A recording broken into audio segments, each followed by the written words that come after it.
ao professor Hermes, que se dispôs a estar junto com a gente nessa série de reuniões com o tema de ética médica. E hoje a gente vai conversar um pouco sobre documentos médicos, declaração de óbito e atestado médico, né? Que é mais um tema bastante relevante, bastante duvidoso que na nossa prática do dia a dia, que sempre suscita dúvidas de como preencher, quando e quem deve preencher, né? Então, Hermes, mais uma vez, muito obrigado pela disposição de estar aqui com a gente. E se você quiser compartilhar, aula, o tempo é todo seu.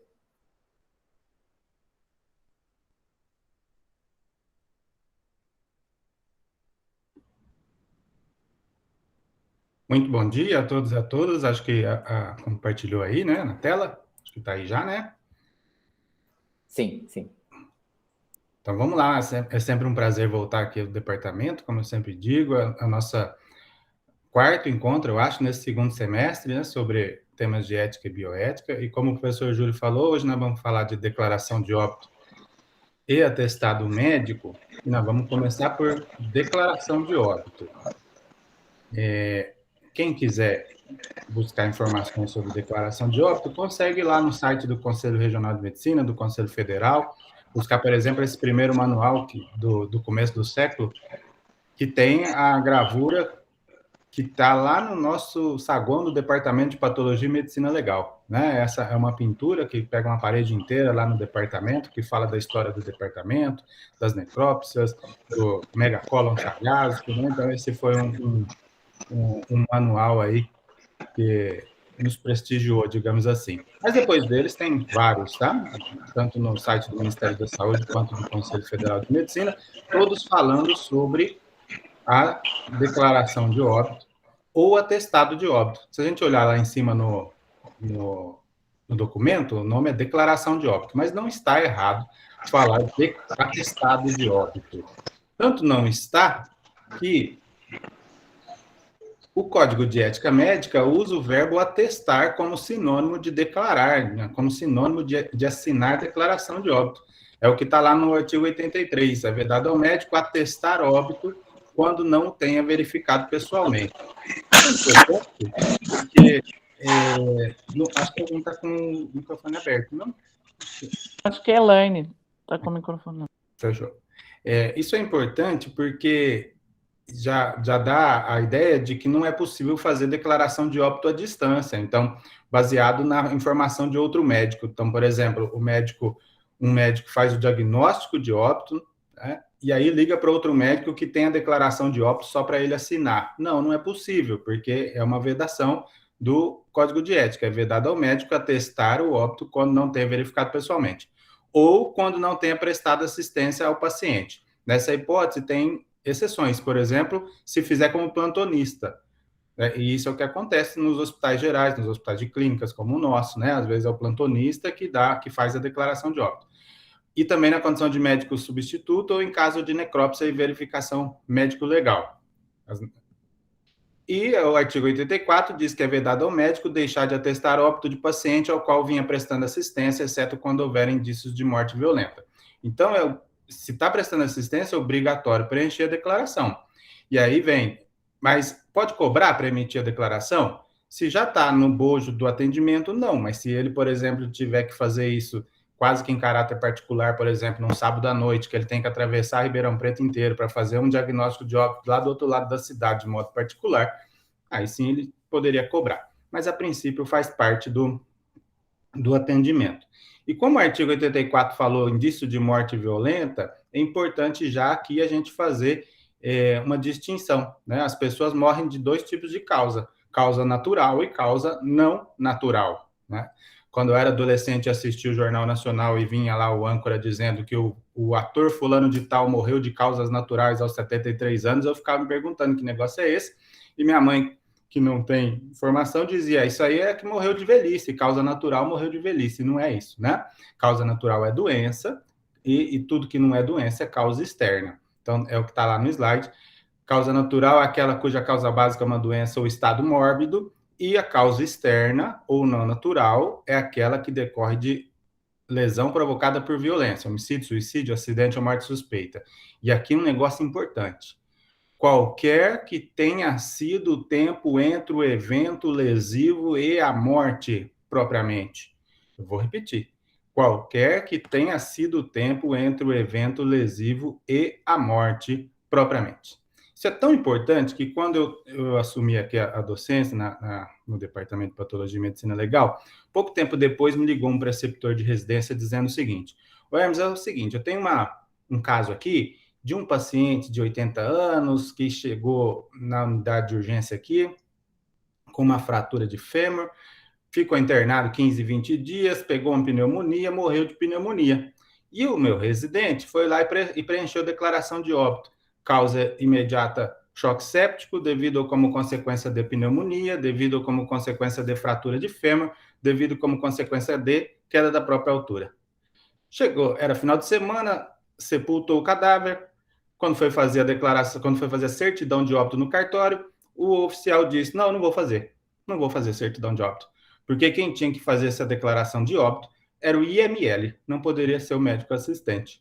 Então, vai lá no hospital e resolve lá com os médicos no hospital o que vocês querem fazer, né? E aí chegou lá no hospital e o preceptor me ligou: e agora, o que eu faço, né? Falei: olha, o correto mesmo é fazer um boletim de ocorrência e o delegado decidir o que vai fazer. Pode ser que acabe numa exumação, né? Porque o legista também não pode fazer uma declaração de óbito sem verificar o óbito pessoalmente, como estava previsto lá no artigo do Código de Ética. O problema é que isso pode depois aparecer na televisão, que teve que fazer uma exumação porque o médico não soube preencher a declaração de óbito, né, nesses programas policialescos aí do fim da tarde. Mas é o certo. Tanto é verdade que se tivesse feito certo desde o começo, teria feito um encaminhamento para necrópsia no IML e o boletim de ocorrência seria feito da mesma forma, porque é assim que chega no IML. Aí eu disse, tem uma outra alternativa que não chega a ser uma alternativa porque é ilegal, mas você coloca lá para o seu residente, foi ele que assinou, né? Faltou na aula de ética, então ele assinou, ele resolve aí essa questão, que é fazer nova declaração de óbito, escrevendo que teve choque séptico, pneumonia, e omite a informação da queda da própria altura. Só que tem um problema, isso é crime, né? Crime de falsidade, né? E ainda por cima, se esse paciente tiver um seguro de vida, por exemplo, a importância assegurada, que geralmente é dobrada em causas não naturais, não vai ser dobrada nesse caso. Então, a família pode receber metade do que deveria receber. Então, ele precisa, se for fazer essa alternativa, ele precisa verificar. E deixou lá para o residente decidir o que ele ia fazer. Se ia fazer o boletim de ocorrência e deixar para o delegado decidir, ou se ele ia cometer o crime de falsidade. Você vê que nenhuma das duas coisas estavam boas para ele, porque preencheu errado a declaração de óbito. Então, esse é um primeiro grande conceito. Óbito de causa não natural, mesmo que passe 15 dias, 1 ano, 2 anos, se a causa básica, a que deu início à cadeia de eventos até o evento morte, é não natural, é caso de necrópsia no IML. E aí, a gente já consegue aí, nesse fluxograma aí, deixar isso bem claro. Tudo que é não natural é IML. Tudo. Morreu num acidente automobilístico na estrada e houve decapitação. Morreu de quê? Morreu de decapitação. Precisa fazer necrópsia no IML mesmo assim? Precisa, porque essa é a norma. Não natural é IML, quer queira, quer não. E o outro grande braço, a causa básica natural, doença, né? Quando a causa é conhecida, a declaração de óbito preenchida pelo médico assistente. E quando a causa básica natural é desconhecida, por exemplo, óbito domiciliar, a necrópsia é feita no serviço de verificação de óbito e é o patologista que preenche a declaração de óbito. Parece tudo tranquilo, tudo fácil, mas na hora da assistência mesmo, da linha de frente, não é bem assim, porque tem alguns casos limítrofes e que gera dúvida, né? Apenas colocando mais alguns conceitos para a gente andar um pouquinho.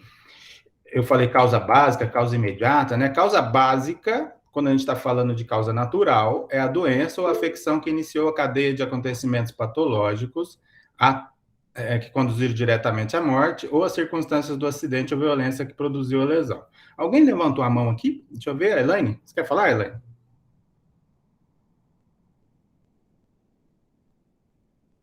Ou não? Acho que não, né? Acho que não, acho que deve ter sido errado. Tranquilo. Então, causa básica natural é a doença, e não natural, olha que interessante, as circunstâncias do acidente ou violência que produziu lesão fatal. Então, se a pessoa caiu de bicicleta, vai estar escrito lá, causa básica, queda de bicicleta. Caiu da própria altura, causa básica, queda da própria altura. São as circunstâncias, é a descrição. Tem jeito de o médico aferir se aquela descrição é correta ou não? Não, não tem. Por isso que tem um espaço lá na declaração de óbito para ele colocar essa informação. Segundo informações colhidas do boletim de ocorrência, queda da própria altura, e coloca lá como causa básica. É a circunstância, no caso de morte de causa não natural. A causa imediata é a doença, lesão, complicação que ocorreu próximo ao momento da morte, a afecção mais recente. Por exemplo, choque séptico, insuficiência respiratória, a causa imediata, que foi desencadeada pela causa básica da morte. E no meio pode ser que tenha causas intermediárias, doença, lesão ou complicação que ocorreu em algum momento entre a causa básica e a causa imediata da morte. E aí, por consequência, né, a causa básica da morte, a intermediária e a imediata guardam entre si uma relação de causa e efeito. E é por isso que na declaração de óbito está escrito embaixo de cada causa, devido ou como consequência de causa e efeito. E aqui fica a declaração de óbito preenchida dessa forma, né? A causa imediata é a primeira lá em cima, a causa básica é a letra D, mas se tiver só 3 causas, a causa básica vai passar para a letra C, então essa é a parte 1. E a parte 2, outros estados patológicos significativos que contribuíram para a morte, não estando, entretanto, relacionados com o estado patológico que a produziu. Por exemplo, diabetes do tipo 1, diabetes tipo 2, hipertensão. Então, são estados que o paciente tem, mas que não necessariamente entrou na cadeia de eventos que levou à morte. Vou colocar alguns exemplos, só para a gente mostrar. Quando o paciente tem como causa básica uma neoplasia, um câncer de mama, por exemplo, fez uma quimioterapia, teve uma imunossupressão e teve uma infecção, a causa básica é o câncer. É o que está no slide. Deve ser declarada a sua localização primária e sua natureza, benigna ou maligna. E se desconhecido, essa informação também deve constar. Então, da leitura aí da parte das causas mortes, né, da causa mortes, a gente tem que essa paciente teve um diagnóstico de neoplasia maligna de mama há 9 meses, há 5 meses fez uma quimioterapia, fez uma imunossupressão nas semanas seguintes e, por fim, teve uma colite, uma pseudomembranosa há 5 dias e faleceu. CID não é o médico nem o patologista que coloca, é depois o serviço de informação de mortalidade que coloca. Então, câncer, causa básica, tem que colocar se é maligno ou benigno, mesmo que a paciente morra das complicações do câncer. Quando é não natural, é um exemplo que tem naquele primeiro manual, que tem a figura do departamento lá, tem a gente olhando a esse paciente teve uma queda de andaime, tá vendo? É a circunstância que é descrita, queda de andaime. Há 3 dias, um traumatismo crânioencefálico, um edema cerebral e morreu. Na parte 2, o médico constou que o paciente foi operado, não necessariamente obrigado a colocar, mas está lá. Então, esse é um caso típico de IML. Agora, essa situação de complicação cirúrgica, isso é difícil.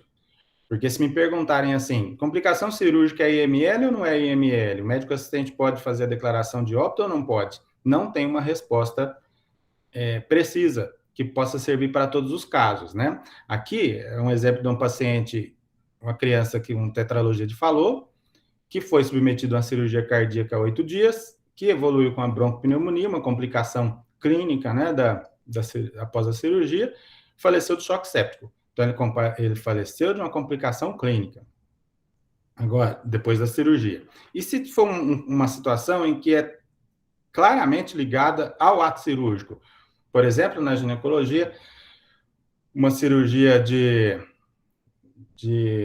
laparoscopia para uma massa anexial benigna, isso evoluiu com uma perfuração intestinal no pós-operatório, uma peritonite fecal, faleceu. Faleceu de quê? De choque séptico, de peritonite fecal, de perfuração intestinal, né?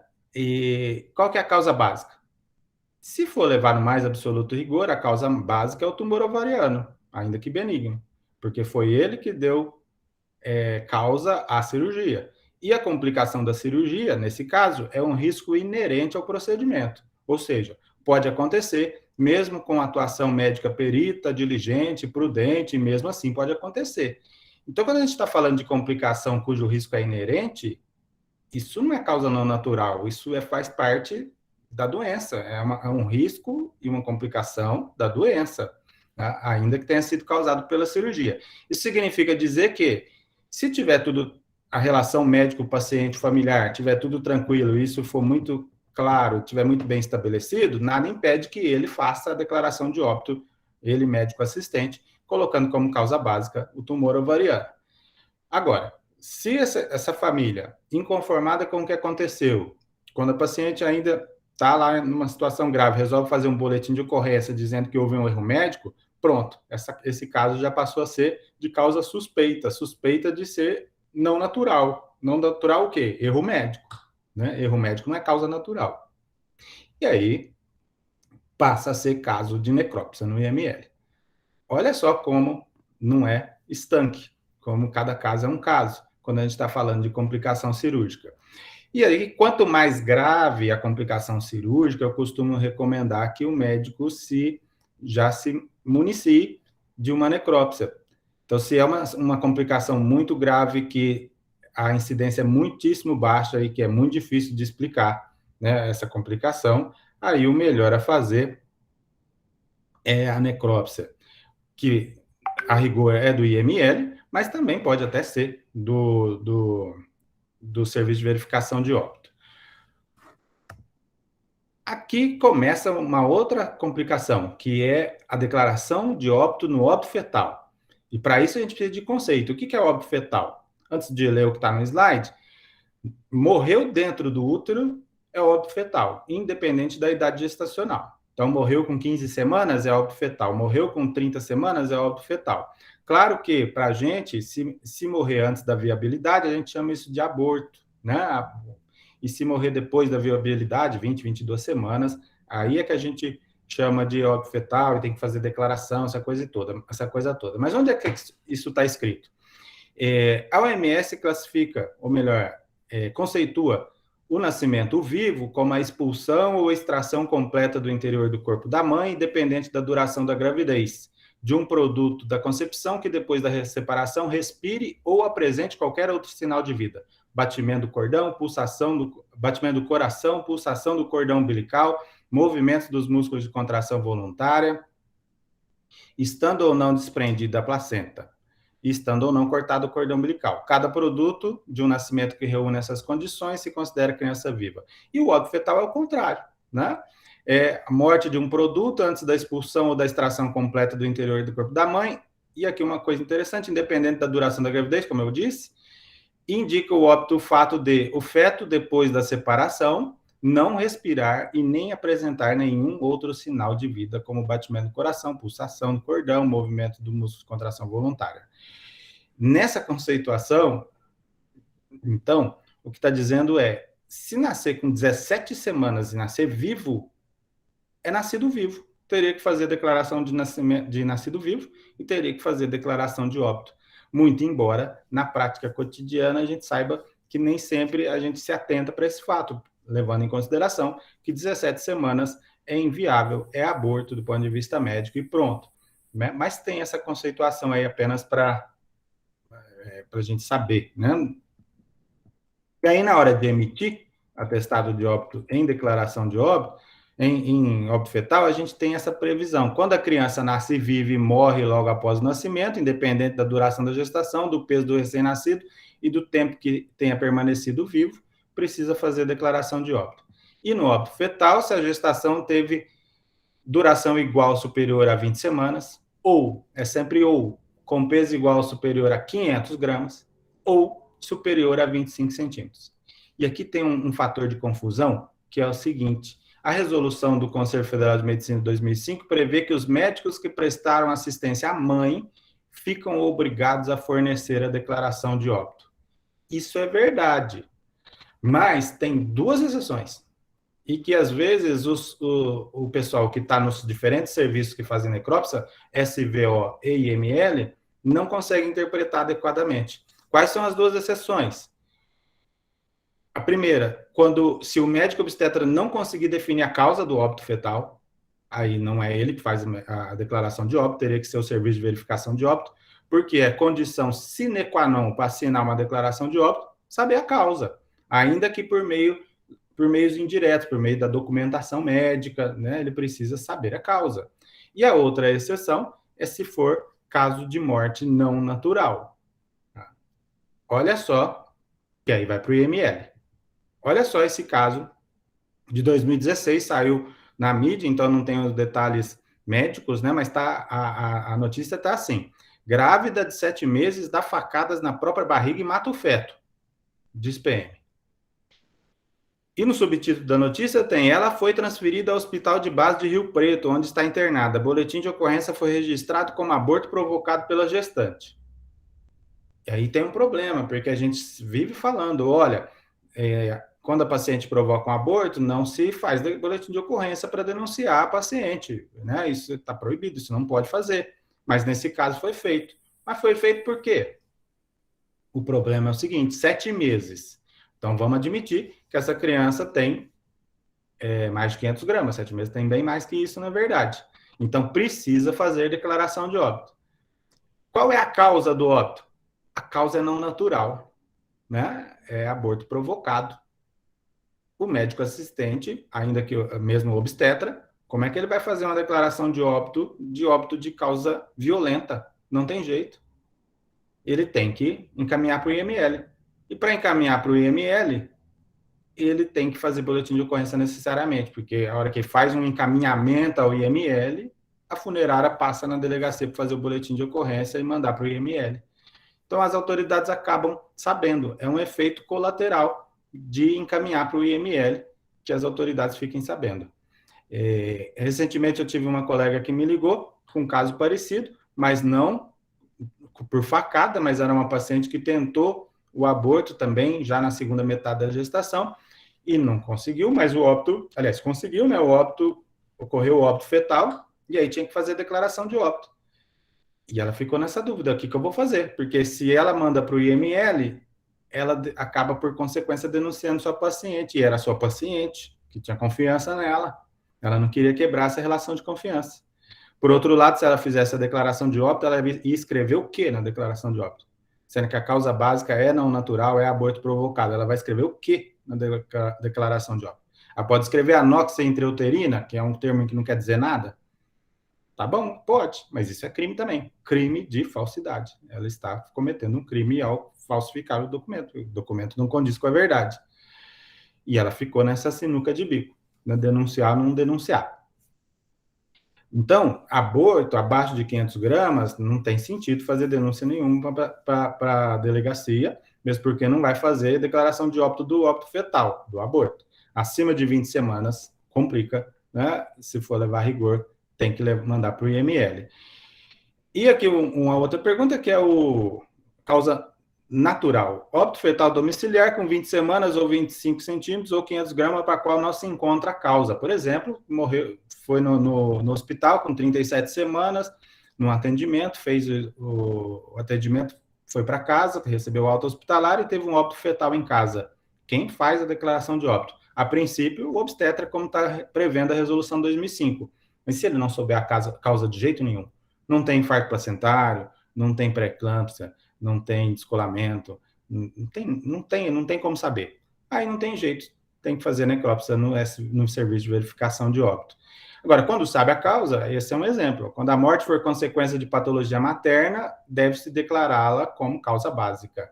No nosso exemplo, é uma pré-eclâmpsia, que a paciente teve o diagnóstico há 3 meses, entrou em trabalho de parto pré-termo há 3 dias, teve uma síndrome de angústia respiratória há 3 dias e faleceu. Então, a causa básica do óbito fetal ou perinatal é a doença materna, a patologia materna, pré-eclâmpsia, no nosso exemplo aí. E eu acho que com isso a gente conseguiu passar os principais exemplos da ginecologia e obstetrícia para o preenchimento da declaração de óbito. E aí nós vamos agora para o atestado, é mais rápido, tá? Esse é um manual que tem no site do CREMESP, é bem interessante, quem quiser baixar, tem lá muitos exemplos de como preencher. Essas são as duas resoluções que falam de atestado, a de 2002 e a de 2008, né? Atestado sempre dá problema, e uma coisa que eu sempre digo para os médicos é, toda vez que você vai emitir um documento médico, isso significa, eu acho que eu disse isso na nossa primeira conversa, isso significa um ato médico registrado em prontuário que justifique esse documento. O atestado não é diferente. Não há atestado médico sem um atendimento anterior registrado em prontuário.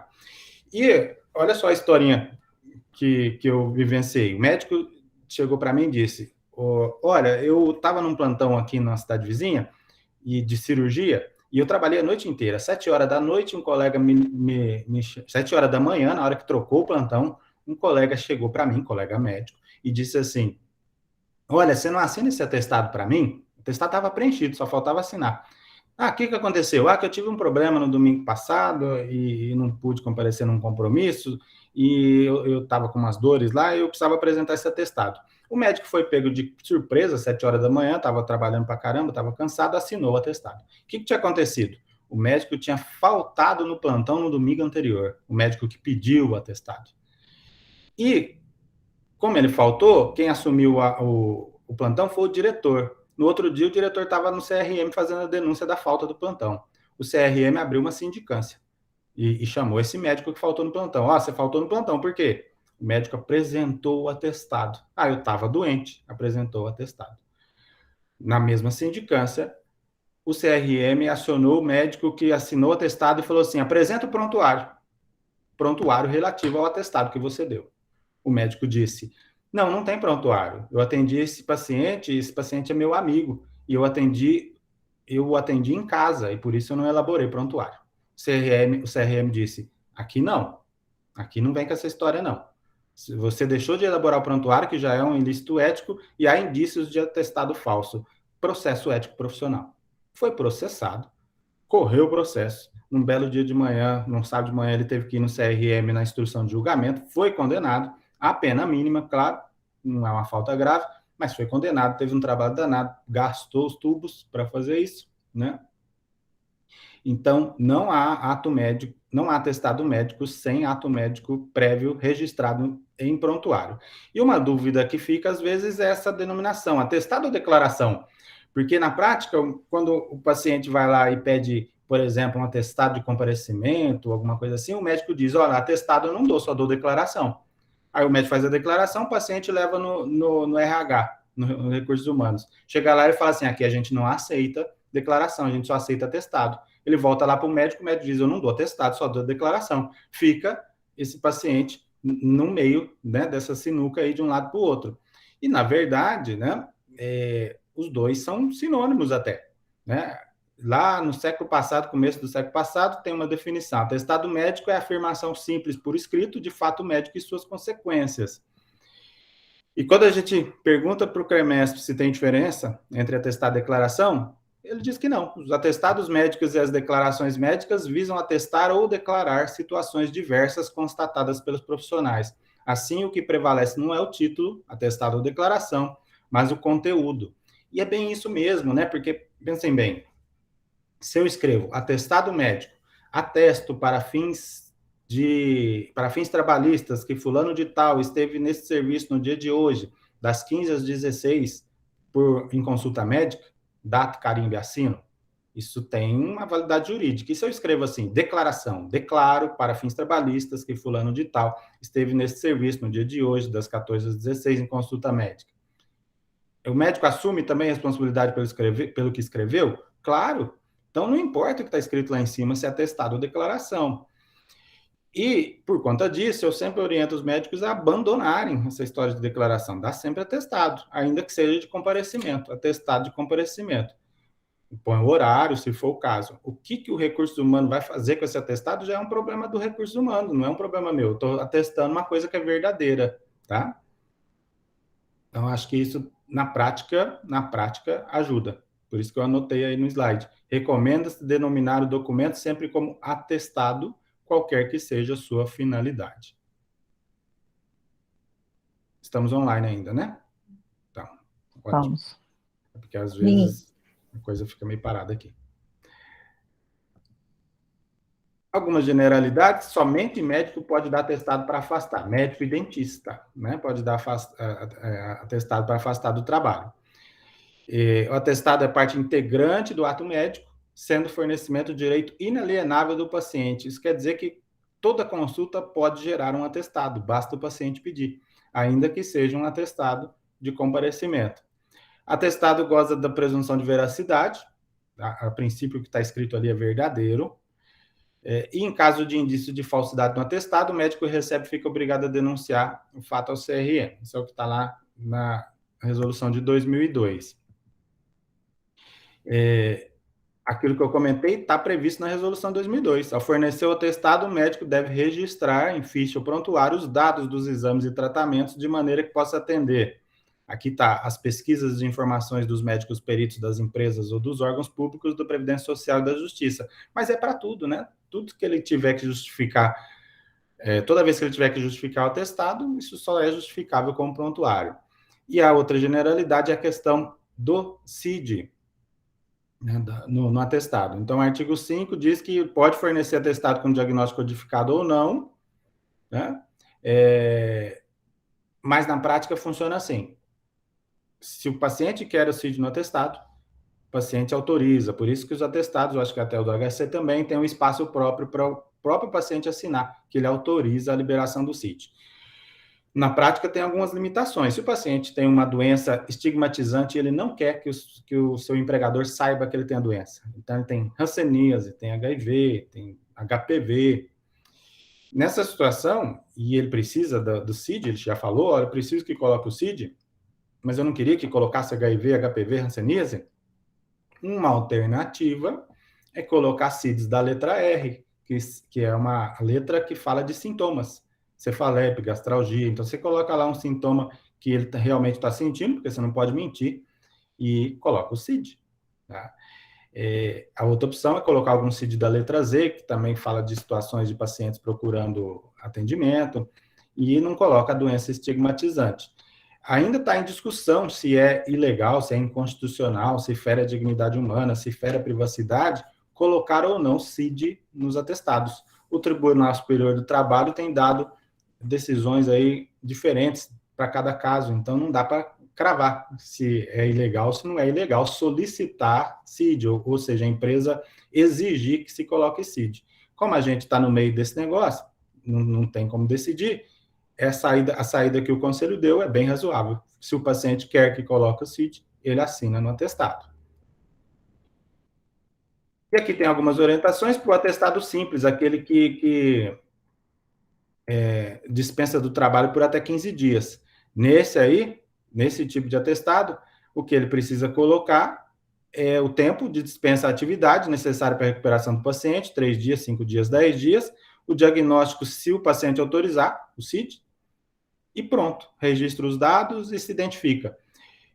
Mediante assinatura e carimbo ou o número do registro do Conselho Regional de Medicina. Então, percebam que carimbo não é obrigatório, mas é altamente recomendável, porque pessoas leigas, às vezes, não sabem dessa definição e querem que coloque carimbo no atestado. E tem aquele atestado que vai para a perícia, que é aquele no qual o paciente vai ser afastado por mais de 15 dias e vai passar pela perícia do INSS. E apesar de ser chamado atestado para perícia, isso é um verdadeiro relatório, que coloca lá diagnósticos, resultados dos exames complementares, conduta terapêutica, prognóstico, as consequências da saúde do paciente.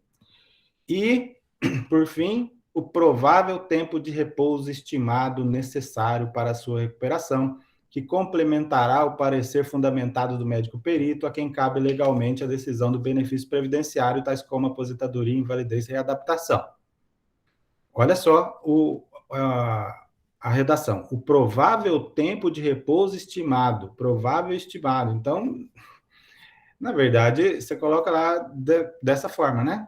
Provável tempo de repouso, 40 dias, 60 dias, e o perito vai decidir. Ele pode mudar? Ele até pode mudar, mas ele acaba assumindo responsabilidade pelo paciente, se o paciente complicar e ele tiver mudado esse tempo de repouso estimado.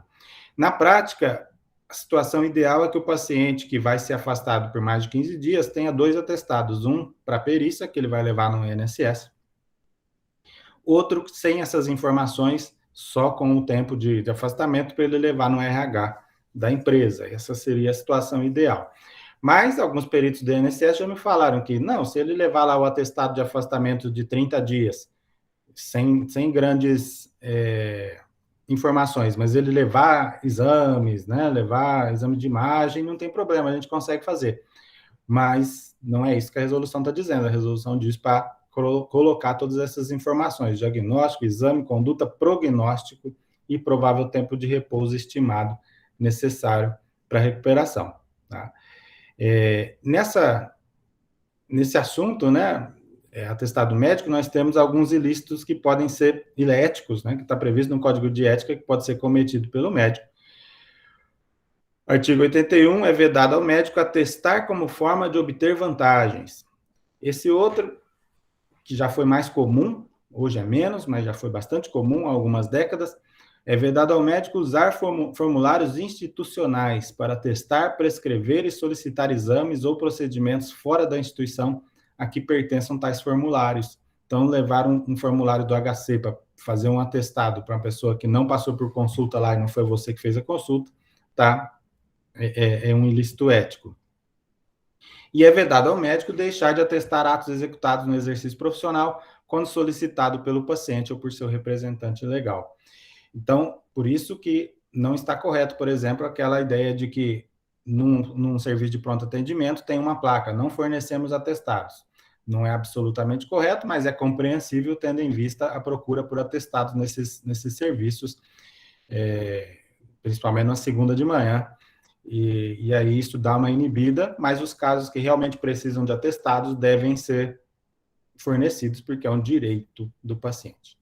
Com isso, a gente chega ao final aqui da nossa apresentação e a gente tem uns minutinhos aí para conversar. Muito obrigado.